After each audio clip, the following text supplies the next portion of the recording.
இயேசு கிறிஸ்துவின் அற்புத நாமத்தினாலே உங்கள் எல்லாருக்கும் எங்களுடைய அன்பின் வாழ்த்துக்கள். மத்தேயு எழுதின சுவிசேஷம் 21ஆம் அதிகாரம் 1-16 வசனங்கள். இன்றைக்கு கர்த்தராகிய இயேசு கிறிஸ்து வெற்றி வீரராக எருசலேமுக்குள் நுழைந்த ஒரு நாளை உலகமெங்கும் திருச்சபைகள் கொண்டாடுகின்றன. அந்த நாளிலே நடந்தது என்ன என்பதை தான் இப்பொழுது நாம் வாசித்தோம். கர்த்தராகிய இயேசு கிறிஸ்து கழுதை குட்டியின் மேல் ஏறி எருசலேமுக்குள் வருவதையும், அப்பொழுது ஜனங்கள் எல்லாரும் உன்னதங்களிலே ஓசானா, கர்த்தருடைய நாமத்தினால் வருகிறவர் வாழ்க என்று சொல்லி ஆர்ப்பரிக்கிறதையும் கேட்டு நாம் இப்பொழுது வாசித்தோம். இந்த காரியம் நடந்தபோது அதனுடைய சூழ்நிலை என்னவாயிருந்தது என்பதை முதலாவது நான் உங்களுக்கு சொல்ல விரும்புகிறேன். இந்த காரியம் நடப்பதற்கு முன்பாக கர்த்தராகிய இயேசு கிறிஸ்து லாசருவை உயிரோடு எழுப்பினார். லாசருவை உயிரோடு எழுப்பின போது அந்த எருசலேம் பகுதியிலிருந்து பெத்தானியா 2 மைல் தொலைவில் இருந்தது. 2 மைல்னா ஒரு 3 கிலோமீட்டர் என்று வைத்துக்கோ. பெத்தானியாவில் தான் லாசரு வாழ்ந்தார், மரியாள் மார்த்தாள் வாழ்ந்தார். அந்த இடத்துல தான் கர்த்தராகிய இயேசு கிறிஸ்து லாசரு, செத்து போயிருந்த லாசருவை 4 நாளைக்கு பிற்பாடு உயிரோடு எழுப்பினார். இந்த செய்தி அந்த பகுதி எங்கும் பரவினது, எருசலேமுக்கும் பரவினது. அப்பொழுது நடந்தது என்ன? பரிசேயர்களும் சதிசேயர்களும், அவருடைய பெயரே சதிசேயர்கள், சதி செய்ய ஆரம்பித்தார்கள். செத்து போயிருந்த ஒரு லாசருவை கர்த்தர் உயிரோடு எழுப்பின போது, ஐயோ இவ்வளவு பெரிய அற்புதம் இவர் செய்திருக்கிறாரே என்று சொல்லி யோசிக்காமல் இவரை எப்படியாவது கொன்று விட வேண்டும் என்று சொல்லி அவர்கள் திட்டம் போட்டார்கள். அதை யோவான் 11ஆம் அதிகாரத்திலே நீங்கள் வீட்டிலே பொறுமையாய் வாசிக்கலாம். கர்த்தராகிய இயேசு கிறிஸ்து செய்த அந்த அற்புதத்தை அவர்களால் ஏற்றுக்கொள்ள முடியவில்லை. இப்படியே விட்டால் அப்படியே எல்லா ஜனங்களும் இவன் பின்னாடியே போயிடுவாங்க, ஆகவே இவனுக்கு ஒரு முடிவு கட்டணும், இவனை எப்படியாவது சாகடிக்கணும் என்று சொல்லி திட்டம் போட ஆரம்பித்து விட்டார்கள். அதான் முதல் காரியம். 2வது காரியம், பைபிள் அந்த பகுதியை நீங்க வாசிக்கும் போது பாஸ்கா பண்டிகை சமீபமாயிருந்தது. பாஸ்கா பண்டிகை என்று சொல்லக்கூடிய பண்டிகை யூதர்களுடைய பண்டிகை. அந்த யூதர்களுடைய பண்டிகை எதை குறிக்கிறது? எகிப்திலிருந்து அவர்கள் அடிமைத்தனத்திலிருந்து வெளியிலே புறப்பட்டு வந்த அந்த நாளை கொண்டாடுகிற நாள் தான் பஸ்கா பண்டிகை என்று சொல்லி யூதர்கள் இன்றைக்கும் கொண்டாடுகிறார்கள். அந்த நாள் மிகவும் சமீபமாயிருந்தது. ஒரு காரியத்தை நான் உங்களுக்கு சொல்லுகிறேன். அந்த பஸ்கா பண்டிகை வரும்போது வேதத்தினுடைய சட்டம் என்ன சொல்லுகிறது என்றால், உலகமெங்கிலும் இருக்கிற யூதர்கள் எருசலேமுக்கு வர வேண்டும் என்று சொல்லி, எருசலேமிலே வந்து தேவாலயத்திலே பலி கொடுக்க வேண்டும் என்று சொல்லி. ஆகவே அநேக யூதர்கள் அந்த பஸ்கா பண்டிகையின் போது அங்கே வருவார்கள். சாதாரணமாக வருகிறவர்கள் ஆடுகளை வெட்டுவார்கள், பலி கொடுப்பார்கள். அந்த தேவாலயத்திலே ஏராளமான பலி கொடுக்கப்படும். அப்பொழுது இன்றைக்கு சரித்திர நிபுணர்கள், சரித்திர ஆராய்ச்சியாளர்கள் சொல்லுகிறார்கள், எருசலேமிலே ஒரு நாளைக்கு அந்த சீசன்ல மாத்திரம் 2 லட்சம் ஆடுகள், ஒரு நாளைக்கு 2 லட்சம் ஆடுகளை. பஸ்கா பண்டிகை மிகவும் சமீபமாயிருந்தது. அப்ப ஒரு நாளைக்கு 2.5 லட்சம் ஆடுகள் வெட்டினாங்கன்னு சொன்னா எவ்வளவு பேர் வந்திருப்பாங்க? 2.5 லட்சத்தை 10ஆல பெருக்கிக்கணும். ஏன்னா 10 பேருக்கு ஒரு ஆடு. அப்ப 2.5 லட்சத்தை 10ஆல பெருக்குனா கிட்டத்தட்ட 25 லட்சம் அந்த எருசலேம் தேவாலயத்துக்கு வந்துட்டு போய் கொண்டிருந்தார்களாம். அப்பனா என்ன மாதிரியான ஒரு கும்பல்! இப்படி ஒரு பெரிய கும்பல் இருக்கிறது. இப்படிப்பட்ட ஒரு கும்பல் அந்த எருசலேம் தேவாலயத்துல வந்து போய் கொண்டிருக்கிறது. அதே சமயத்துல இன்னொரு கும்பல், யாரது? சாமியார் கும்பல், குருமார்கள், அன்றைக்கு இருந்த மதவாதிகள். அவர்கள் ஒரு பெரிய கும்பலா இருந்து இயேசுவை எப்படியாவது சாகடிக்க வேண்டும் என்று சொல்லி திட்டம் போட்டுக் கொண்டிருக்கிறார்கள். இப்படிப்பட்ட ஒரு சூழ்நிலையில நடந்த ஒரு காரியத்தை தான் இன்றைக்கு நாம வாசிக்கிறோம். சரியான ஜனம், பயங்கரமான ஜனம் வந்து போயின்னு இருக்கிறாங்க, ஏராளமான ஜனம். அங்க பைபிள்ல நீங்க அந்த பகுதியை வாசிக்கும் போது, மத்தேயு வாசிக்கும் போது, யோவானை வாசிக்கும் போது அங்க வந்து ஜனங்க பேசிக்கிட்டாங்களாம், ஆமா இந்த கலிலேயாவில இருந்து வந்த இயேசு இன்றைக்கு பண்டிகைக்கு வருவாரா அப்படின்னு பேசிக்கொண்டான். மாத்திரமல்ல, பெத்தானியாவுல ஒரு 5-6 நாளைக்கு முன்னாடி தான், அதெல்லாம் பக்கத்துல நடக்கிற சம்பவங்கள். ஒரு சில நாட்களுக்கு முன்னாடி தான் பெத்தானியாவுல லாசரு உயிரோடு எழுப்பி இருக்கிறார். அந்த செய்தி அப்படியே காத்து தீ போல பரவி இருக்கு. அந்த ஜனங்க பேசிக்கிறாங்க, இயேசு வருவாரா, இயேசு வருவாரா, இயேசு வருவாரு பேசிக்கொண்டு அந்த இடத்துல இருக்கும்போது கர்த்தராகிய இயேசு கிறிஸ்து ஒரு காரியத்தை செய்றார். அவர் செய்ததுதான் அவர் சீடர்களை பார்த்து சொல்றார், நீங்க இங்கிருந்து புறப்பட்டு போங்க. அந்த கிராமத்துல நீங்க போகும்போது ஒரு கழுதை கட்டி இருக்கிறத பாப்பீங்க. அந்த கழுதை குட்டியை போய் நீங்க அவிழுங்க. அப்போ அங்க இருக்கிறவங்க கேட்பான், ஏன் அவுக்குற அப்படின்னு கேட்பான். நீ அவங்ககிட்ட சொல்லு, இது எங்களுடைய போதகருக்கு வேண்டும், ஆண்டவருக்கு வேணும்னு சொல்லுங்க, உங்களை விட்டுடுவான் என்று சொல்லுகிறார். அவர்கள் போய் அந்த கழுதை குட்டியை அவிழ்த்து கொண்டு வருகிறார்கள். அந்த கழுதை குட்டியின் மேலே ஏறி இவர் புறப்பட்டு வருகிறார். ஓகே, இப்போ ஒரு காரியத்தை நீங்க நல்லா கவனிக்கணும். இந்த கழுதை குட்டியை போய் அவிழ்க்க சொன்னா, ஒரு வீட்டுல ஒரு கழுதை, ஒரு ஆடு கட்டி இருக்குது, அந்த ஆட்டை போய் நீங்க அவிழ்க்கிறீங்க. அப்போ ஏன்பா என்ன ஆட்டை அவுக்குற அப்படின்னு அவன் கேட்கறான். அப்ப நீங்க சொல்றீங்க எங்க பாஸ்டருக்கு வேணும்ன்றீங்க. அவன் என்ன சொல்லுவான்? சொல்லுங்க, என்ன சொல்லுவான்? என்னது, உங்க பாஸ்டருக்கு வேணுமா?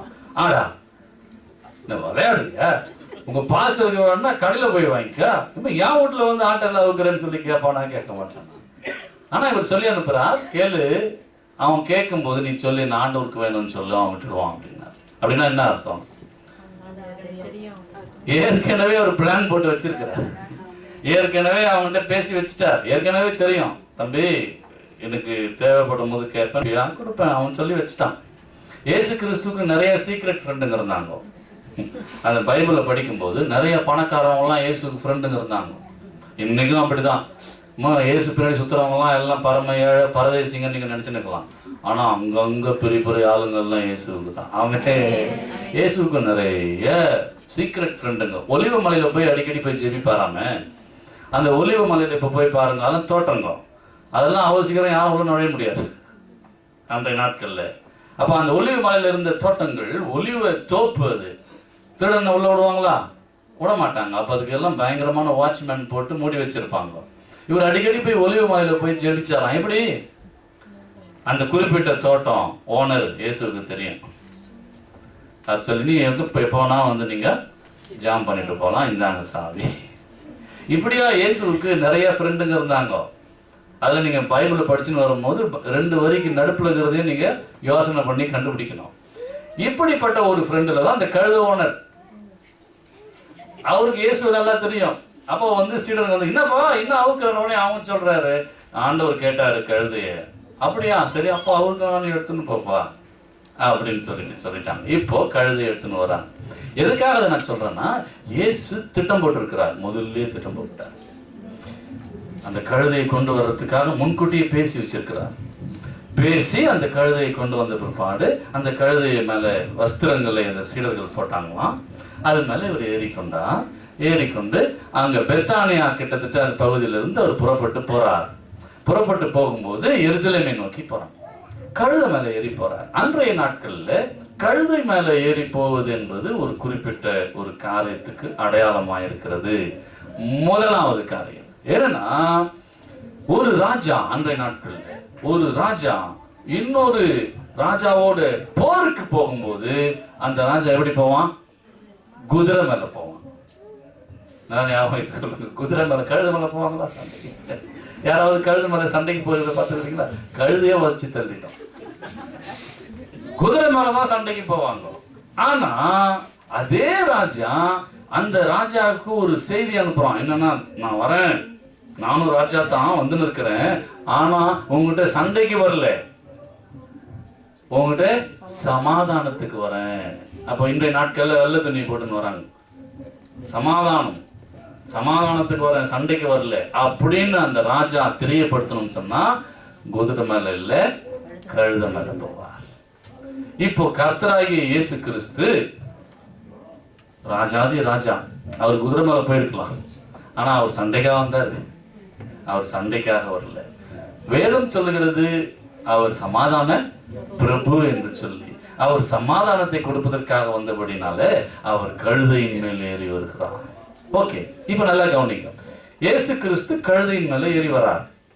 கழுதின் மேல ஏறி வரும்போது அந்த கழுதை மேல துணியெல்லாம் போட்டு அந்த துணி மேல உட்கார்ந்து கொண்டு ராஜா ஒருத்தர் வருவார் என்று சொன்னால், முதலாவது என்னன்னா அவர் ராஜாவா இருப்பார்.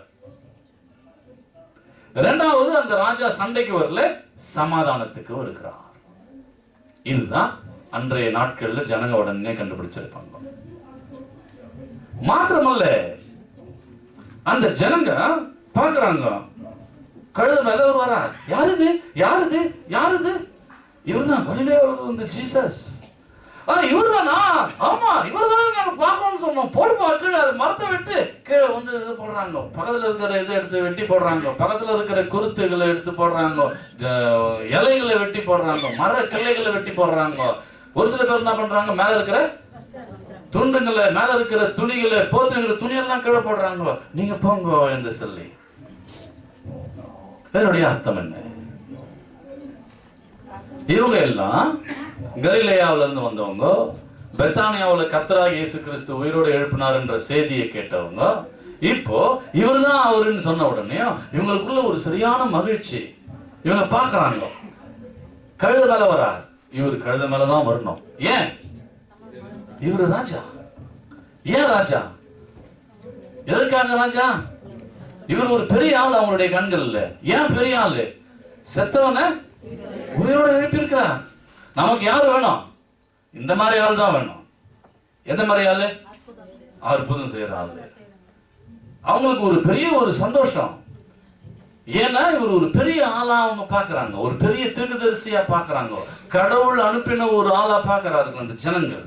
ஆகவே அவங்க அந்த கழுத மேல கர்த்தர் ஏறி வருகிறத பார்த்த உடனே அவங்க கண்டுபிடிச்சிட்டாங்க, இவரு ராஜா போல வராரு, தன்னை ராஜா என்று சொல்லி காட்டுறாரு. ஏன்னா யாரு கழுத மேல வருவா? ராஜா தான். அப்போ இவரு ராஜா என்று சொல்லி தன்னை காட்டுறாரு. அப்ப இந்த ஜனங்கள் எல்லாம் அதை ஏற்றுக்கொள்றாங்க. அதை ஏற்றுக்கொள்ளுகிற விதத்துல அங்க இருக்கக்கூடிய கிளைகளை எல்லாம் வெட்டி போட்டு, மேல இருக்கிற போர்வைகள் எல்லாம் கீழே போட்டு, அது மேல கழுதை ஏறி வரும்படி அவர்கள் செய்கிறார்கள். அப்ப எல்லாரும் ஏற்றுக்கொள்றாங்க. எல்லாரும் ஏற்றுக்கொண்டு ஒரே சந்தோஷமா அந்த கர்த்தராகிய இயேசு கிறிஸ்துவை வரவேற்கிறார்கள்.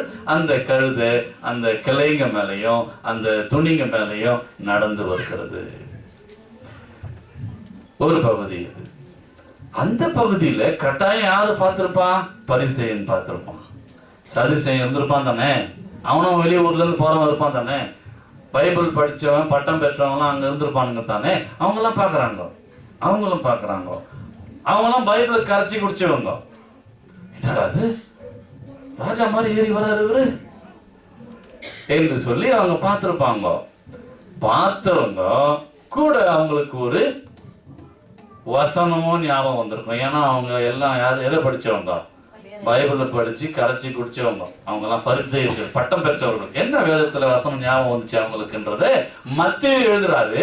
மத்தேயு எழுதுறத வேண்டாம், நம்ம பைபிள்ல இருக்கிற தீர்க்க தரிசன வசனத்தையே வாசிப்போம். ஜக்காரியா 9ஆம் அதிகாரம் 9வது வசனம். ஜக்காரியா இயேசு கிறிஸ்து பிறக்கிறதுக்கு முன்னாடி, கவனிங்க, இயேசு கிறிஸ்து பிறக்கிறதுக்கு முன்னாடி 500 வருஷங்களுக்கு முன்னாடி வாழ்ந்தவர். யாரு?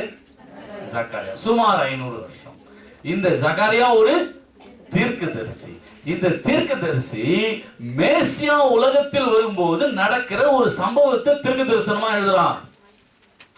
பரிசேயர்கள் என்ன பண்ணியிருந்தாங்க? கவனிங்க, பரிசேயர்கள் என்ன பண்ணியிருந்தாங்கன்னா, பழைய ஏற்பாட்டுல மேசியா வரும்போது என்ன நடக்கும் என்று சொல்லி என்னென்னலாம் தீர்க்க தரிசனங்கள் இருந்ததோ அதெல்லாம் எடுத்து அவங்க ஆராய்ஞ்சு ஆராய்ஞ்சு ஆராய்ஞ்சு மேசியாவுக்காக காத்து இருந்தாங்க.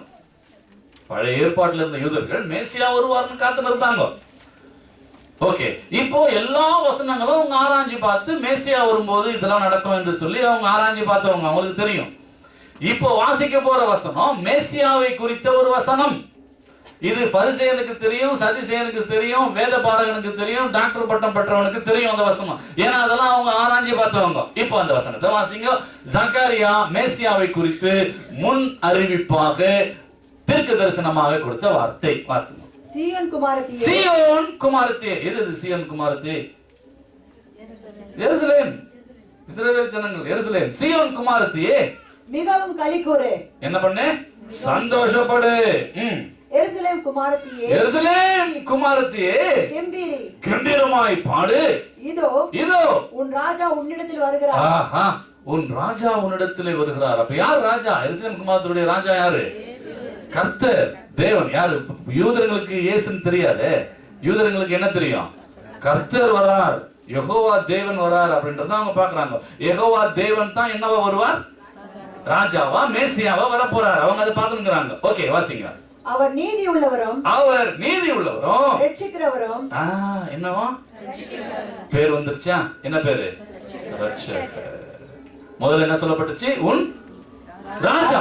அப்போ ராஜா வரார் முதலாவது. அப்போ தீர்க்கதரிசனம் கொடுத்தாச்சு. 500 வருஷத்துக்கு முன்னாடியே கொடுக்கப்பட்டிருக்குது.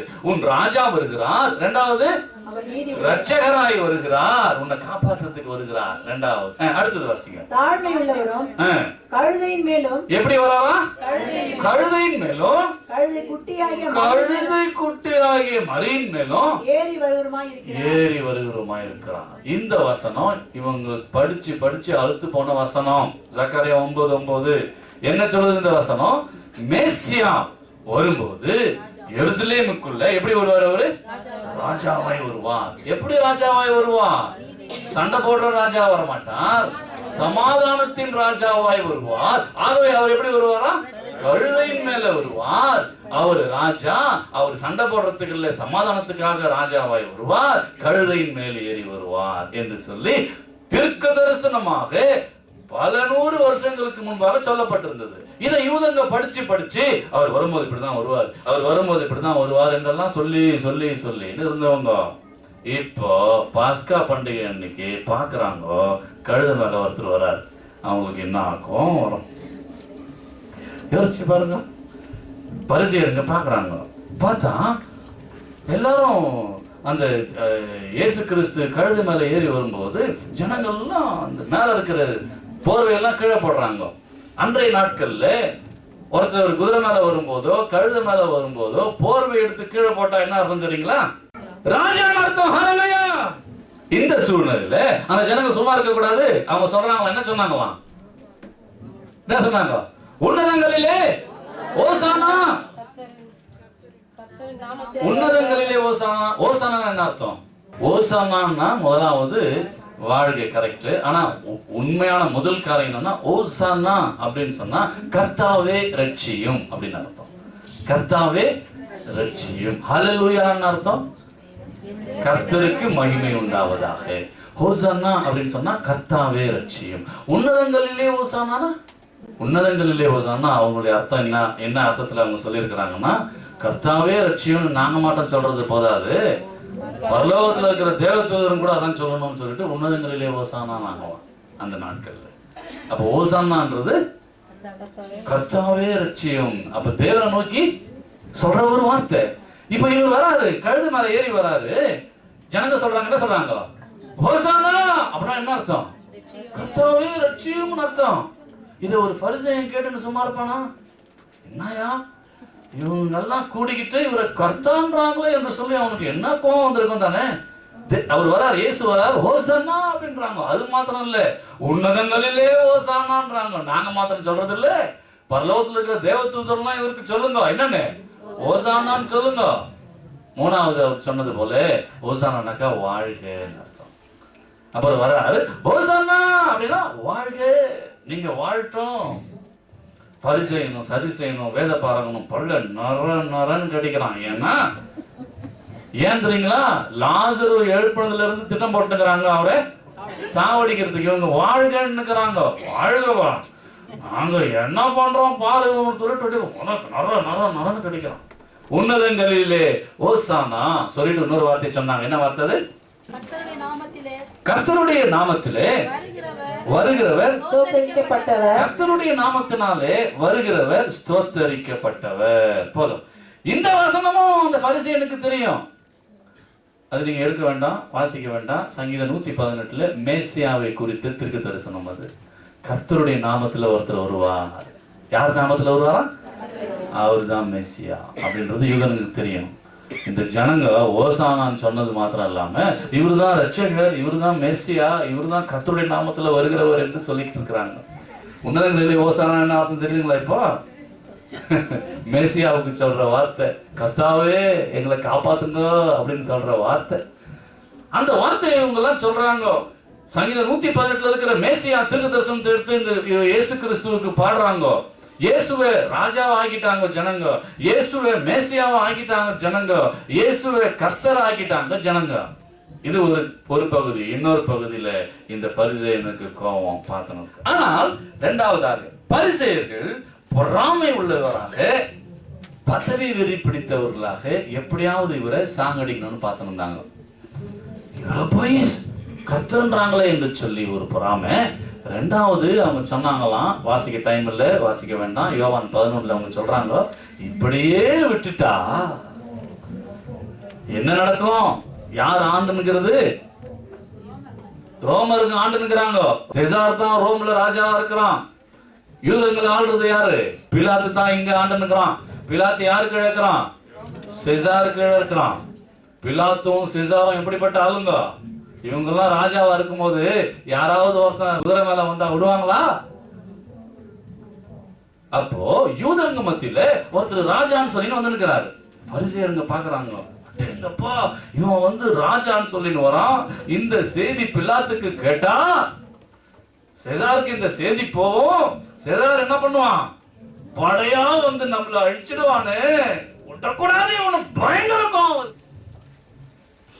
இப்போ ஒரு காரியம், மிக முக்கியமான காரியத்துக்கு வந்திருக்கிறோம். இது வரைக்கும் இயேசு எந்த ஒரு அற்புதம் செய்தாலும் யாருக்கிட்டையும் சொல்லாதீங்க, யாருக்கிட்டையும் சொல்லாதீங்க அப்படின்னு சொல்லிட்டு இருந்தார்.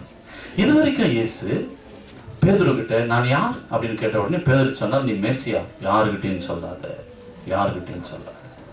தன்னை பத்தி அவர் யாருக்கிட்டையும் அறிவிக்கவே இல்லை, மேசியான்னு சொல்லவே இல்லை, அவர் தான் அனுப்பப்பட்ட கிறிஸ்துன்னு சொல்லிட்டு சொல்லவே இல்லை. இஸ்ரவேல் தேசத்துல பகிரங்கமா அவர் அறிவிச்சதே கிடையாது. ஆனால் அவர் அதற்காக ஒரு நாள் தேர்ந்தெடுத்தார். அதுதான் குருத்து நியாயம். வந்துடாதீங்க. அப்ப இது எவ்வளவு முக்கியமான நாள் யோசிச்சுங்க. அந்த நாளை தேர்ந்தெடுத்து அந்த தேசத்தில் இருக்கிற எல்லா ஜனங்களும் எருசலேமுக்கு வந்து நிற்கும்போது இவர் கழுதை குட்டியின் மேலே ஏறி தன்னை ராஜா, ரட்சகர், மேசியா என்று சொல்லி பகிரங்கமாக இருக்கிறார். ஹல்லேலூயா. முதல் காரியம். இரண்டாவது காரியம், தானியேல் 9ஆம் அதிகாரம் 25வது வசனத்தை வாசிங்க. இப்பொழுதும் நீ அறிந்து உணர்ந்து கொள்ள வேண்டியது என்னவென்றால், யார் அதை சொல்றதுன்னு உங்களுக்கு சொல்றேன். தானியேல் இடத்துல காபிரியேல் தூதர் ஒரு ரகசியத்தை சொல்றார். தானியேல் கிட்டத்தட்ட பல நூறு வருஷங்களுக்கு முன்னாடி இயேசுவுக்கு முன்னாடி வாழ்ந்த ஒரு தீர்க்கதரிசி. அவருக்கு காபிரியேல் தூதர் ஒரு தீர்க்க தரிசனம், ஒரு விளக்கம் கொடுக்கிறார். கவனிங்க, என்ன விளக்கம் கொடுக்கிறாருன்னா, மேசியா எருசலேமுக்கு எப்ப வருவாருன்னு சொல்ல போறாரு. யார் சொல்றது? காபிரியேல் சொல்றார். காபிரியேல் தூதர் தானியேலுக்கு சொல்றார், மேசியாவுக்காக காத்துக்கிறீங்களே, மேசியா எப்ப வருவார் தெரியுமா என்று சொல்லி சொல்றார். இப்ப வாசிங்க. இப்போது நீ அறிந்து உணர்ந்து கொள்ள வேண்டியது என்னவென்றால், எருசலேமை திரும்ப எடுத்து கட்டுவதற்கான கட்டளை வெளிப்படுவது முதல், எருசலேமை எடுத்து கட்டுவதற்கான கட்டளை வெளிப்படுவது முதல் பிரபுவாகிய மேசியா வருமட்டும் 7 வாரமும் 62 வாரமும் செல்லும். கவனிங்க, பிரபுவாகிய மேசியா வருவதற்கு என்ன பாருங்க, பிரபுவாகிய மேசியா வருவதற்கு 7 வாரமும் 62 வாரமும் செல்லும். அப்ப 7 வாரமும் 62 வாரம் எத்தனை வாரம் ஆகுது? 69 வாரம். அப்ப 69 வாரங்கள் ஆகுமாம். எப்ப இருந்து? எருசலேமை எடுத்து கட்டுவதற்கு ஆர்டர் பிறப்பிக்கப்பட்ட அந்த நாள்ல இருந்து கணக்கு பண்ணிக்கணும். கணக்கு பண்ணிக்கிட்டா எருசலேமுக்குள்ள மேசியா வருவதற்கு இத்தனை நாட்கள் ஆகும் என்று சொல்லப்பட்டிருக்கு. ஒரு வாரத்துல எத்தனை நாள்? 7 நாள். அப்ப 69 வாரம் சொன்னா 69 × 7 மொத்தம் எத்தனை நாள்? 483 நாட்கள். காபிரியேல் சொல்றார், நல்ல கவனிங்க, காபிரியேல் சொல்றார் தானியேல் கிட்ட, மேசியாவுக்காக காத்து இருக்கிறீங்களே, அவர் எப்ப வருவார்னு உனக்கு சொல்றேன் கேட்டுக்கோ. எருசலேம் அழிஞ்சு போய் இருக்கும், அதை எடுப்பித்து கட்டுவதற்கு ஒரு ஆணை கொடுக்கப்படும். ஒரு ராஜா ஆணை பிறப்பிப்பான். அந்த ராஜா ஆணை பிறப்பிச்ச உடனே கண்டுபிடிச்சிக்க. அந்த நாள்ல இருந்து 483 நாட்கள் என்று அர்த்தம். இந்த 483 நாட்கள் என்று வேதத்தில் சொல்லும் போது, வேதத்தினுடைய காரியத்தின்படி ஒரு நாள் எதுக்கு ஈக்குவல்? ஒரு வருஷம். அது எசேக்கியேல்ல அந்த காரியத்தை கர்த்தர் சொல்லுகிறார், உனக்கு ஒரு நாள் ஒரு வருஷம் என்ற கணக்கு என்று சொல்லி கர்த்தர் சொல்லு. இங்க சொல்லப்பட்டதும் அப்படிதான். இங்க சொல்லப்பட்டிருக்கிற 483 நாட்கள் என்பது வேதத்தின் கணக்குப்படி 483 வருஷங்கள். அப்ப கீழே பாருங்க, கீழே என்ன போடப்பட்டிருக்குது? 483 வருஷங்கள். எப்ப இருந்து? கட்டளை, எருசலேமை கட்டுவதற்கு கட்டளை வந்த அந்த நாள்ல இருந்து 483 வருஷங்கள் கழித்து யார் வருவா? மேசியா வரும். என்ன ஆச்சரியம்! காபிரியேல் தூதர் தானியேலை கூப்பிட்டு சொல்றார், மேசியா வருவார்னு காத்துன்னு இருக்கிறீங்களே, நல்லா புரிஞ்சுக்கோ. ஒரு ஆணை ஒன்று பிறப்பிக்கப்படும், எருசலேம் இடிஞ்சு போய் கிடக்கும், அதை கட்டுவதற்கு முழுசா கட்டி முடியுங்கன்னு ஒரு ஆணையை ஒரு ராஜா பிறப்பிப்பான். அப்படி ஒரு ஆணை வந்த உடனே கண்டுபிடிச்சிக்குங்க. அந்த நாள்ல இருந்து 1,73,880 நாள் முடிஞ்ச உடனே யார் வருவா? மேசியா வருவா. இப்போ கட்டளை பிறப்பிக்கப்பட்டதா? பிறப்பிக்கப்பட்டது. எப்படி பிறப்பிக்கப்பட்டது? பாபிலோனுக்கு இந்த ஜனங்கள் எல்லாம் அடிமைகளா போன பிற்பாடு எருசலேம் அழிந்து போயிருந்தது. பாபிலோன்ல நெகேமியான்னு ஒருத்தர் இருந்தார், ஞாபகம் இருக்கா? அந்த நெகேமியா ரொம்ப கவலையா ஒரு நாள் இருந்தாரா, ஞாபகம் இருக்கா? ராஜா அர்த்தஷ்ட ராஜா அந்த நெகேமியாவை பார்த்து ஒண்ணு கேட்கறான், ஏன் கவலையா இருக்கிற நீ அப்படின்னு கேட்கறான். அப்ப நெகேமியா என்ன பதில் சொன்னாரு? எருசலேம் இடிஞ்சு போய் கிடக்குது, நான் எப்படி இங்க சந்தோஷமா இருக்கிறதுன்னு சொன்னது ஞாபகம் இருக்கா? நெகேமியா புஸ்தகத்தை வாசிச்சு பாருங்க. அப்போ அந்த ராஜா என்ன சொன்னாராம்? உனக்கு நான் என்ன செய்யணும் அப்படின்னு கேட்டாராம். யார் அந்த ராஜா? உலகத்தையே ஆண்ட அர்த்தசாஷ்டா ராஜா. அப்போ நெகேமியா கேட்கிறாரு, என்னுடைய தேசம் அந்த எருசலேம் ஆலயம் கட்டப்பட, அந்த அலங்கம் கட்டப்பட நீங்க உதவி செய்யணும். அப்போ நெகேமியா புத்தகம் 2ஆம் அதிகாரத்துல அந்த ராஜா ஆணை பிறப்பிக்கிறான். எருசலேம் எடுப்பித்து கட்டப்பட வேண்டும் என்று ஆணை போடுகிறான். அந்த ஆணை பிறப்பிக்கப்பட்டது நெகேமியா 2ஆம் அதிகாரம். நெகேமியா 2ஆம் அதிகாரம் சொல்லுது, இந்த சம்பவம் நான் சொன்னேனே, அது எப்ப நடந்ததுமா தெரியுங்களா? அர்த்தசாஷ்டா ராஜா ராஜ்யம் பண்ணின 20வது வருஷத்திலே நிசான் மாதம் என்று சொல்லி ரொம்ப கிளியரா போட்டிருக்குது. அர்த்தசாஷ்டா ராஜா ராஜ்யபாரம் பண்ணின 20வது வருஷம் நிசான் மாதம். அப்ப சரித்திரத்தை ஒப்பிட்டு பார்க்கும்போது அர்த்தசாஷ்டா ராஜாவுடைய காலத்துல 20வது வருஷம் எந்த வருஷம் என்று சொல்லி பார்க்கும்போது கிமு 444. அதுதான் போட்டிருக்கிறாங்க. போட்டுக்குதா? கிமு 444. அப்போ கிமு 444 அந்த ஆணை பிறப்பிக்கப்பட்டிருக்கிறது. என்ன ஆணை? எருசலேம் கட்டப்பட வேண்டும் என்று சொல்லி காபிரியேல் தூதர் சொன்னார். அந்த ஆணை வந்த உடனே ஜாக்கிரதை, 1,73,880 நாட்கள் முடிஞ்ச பிற்பாடு தயாரா இருங்கோ, அவர் உள்ளே வருவார். இந்த இயேசு கிறிஸ்துவை பார்த்து கர்த்தர் என்று சொல்லி, ரட்சகர் என்று சொல்லி, தேவன் என்று சொல்லி கூவினார்களே, அடுத்த 4 நாளில், அடுத்த 4 நாளில் பிலாத்துக்கு முன்பாக இயேசு கிறிஸ்து நிற்கிறார். இயேசுவுக்கு தலையில முள்முடி சூட்டப்பட்டிருந்தது, உடம்பெல்லாம் காயம், கட்டி வச்சு அடிச்சிருக்கிறாங்க, பயங்கரமான காயம். அந்த காயத்தோடு நின்று கொண்டிருக்கிறார். பிலாத்து உட்கார்ந்து கொண்டிருக்கிறான். பரபாஸ் பெரிய திருடன் நின்று, கொலைகாரன் நின்று கொண்டிருக்கிறான். பிலாத்து கொலைகாரன் திருடனை பார்க்கிறார். பிற்பாடு இயேசுவை பார்க்கிறார். பார்த்து விட்டு ஜனங்களை பார்த்து கேட்கிறார், உங்களுக்கு நான் யாரை விடுவிக்கட்டும்? பரபாசையா, நாசரேத்தூர் இயேசுவையா? அந்த ஜனங்கள் சொன்னார்களாம், பரபாசை எங்களுக்கு விடுவிக்க வேண்டும். யார் இந்த ஜனங்களா? உன்னதங்களிலே ஓசானான் பாடினவங்க. அப்ப அவர் கேட்கிறார் பிலாத்து, அப்படி என்றால் நாசரேத்து இயேசுவை சிலுவையில் அறையும். பதில் கொடுக்கிறாங்க, சிலுவையில் அறையும், சிலுவையில் அறையும். இன்றைக்காவது அவர்கள் இயேசுவை அறிந்து கொள்வார்களா? நாள் வரும் என்று வேதம் சொல்லுகிறது. அன்றைக்கு அவர்கள் அறிந்து கொள்வார்கள்.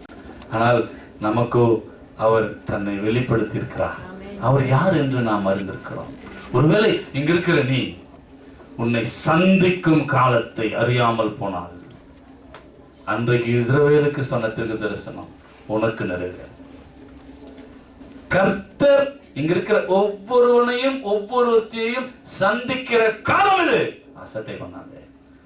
அவர் சந்திக்கிற காலத்தை நீ அசட்டை பண்ணினால் உனக்கு ஒரு காலம் வரும் என்று வேதம் சொல்லுகிறது. அந்த காலத்தில் உன் சத்துருக்கள் உன்னை சுத்தி மதில் போட்டு உன்னை தரைமட்டமாக்கி உன்னுடைய பிள்ளைகளையும் தரைமட்டமாக்கி ஒரு கல்லின் மேல் ஒரு கல் உன் வீட்டில் இல்லாதபடிக்கு மாற்றிப்படுகிற நாள் வரும். அந்த நாள் நமக்கு வேண்டாம். கர்த்தருக்கு நம்மை ஒப்பு கொடுப்போம்.